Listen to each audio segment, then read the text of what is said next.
રાજકોટ જિલ્લામાં થયેલ TRP game ઝોનની ઘટનાને 1 વર્ષ પૂર્ણ થઈ ગયું છે, ત્યારે આ અગ્નિકાંડના મૃતકો માટે કોંગ્રેસ દ્વારા હવન કરીને શ્રદ્ધાંજલિ પાઠવવામાં આવી।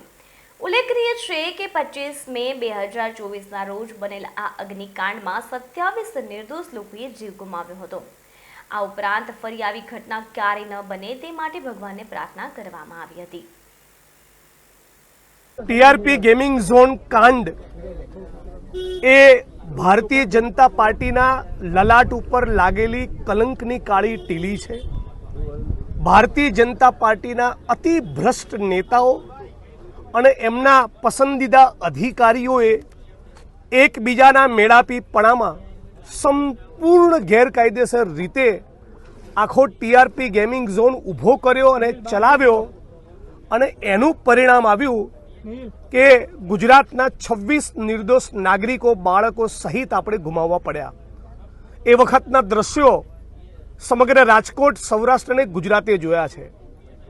5-6 ફૂટની કાયાના બદલે એક નાનકડું ટોપલું અને ખોબો ભરીને લાશના ટુકડા આપવામાં આવતા આખું ગુજરાત હિપકે ચડ્યું હતું। અને એ છતાં સત્તાધારી ભારતીય જનતા પાર્ટીના મનમાં એવું ન થયું કે હવે ફરી આપણા રાજકોટમાં, આપણા ગુજરાતમાં કદી આવી ઘટના ન બને એવું સુનિશ્ચિત કરીએ।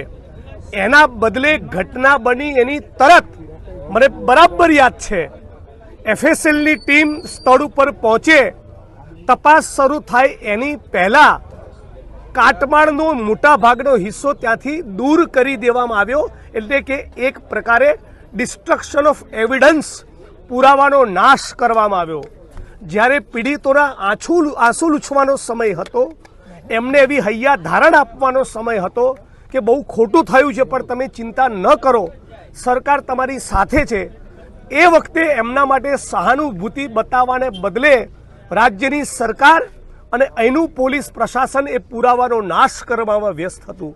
એ પછી આપ સૌ જાણો છો એમ અમે 72 કલાકના ઉપવાસ કર્યા, પોલીસ કમિશનર કચેરીનો ઘેરાવ કર્યો, 28 દિવસ એક ધારા હું, પાલભાઈ, લાલજીભાઈ, કોંગ્રેસ પક્ષના બધા જ મિત્રો રાજકોટમાં ખૂબ લડ્યા, અને રાજકોટની જનતાએ એટલો બધો સહકાર આપ્યો, એટલી બધી સંવેદના બતાવી કે 31 વર્ષ બાદ પહેલી વખત રાજકોટ શહેર બંધ રહ્યું।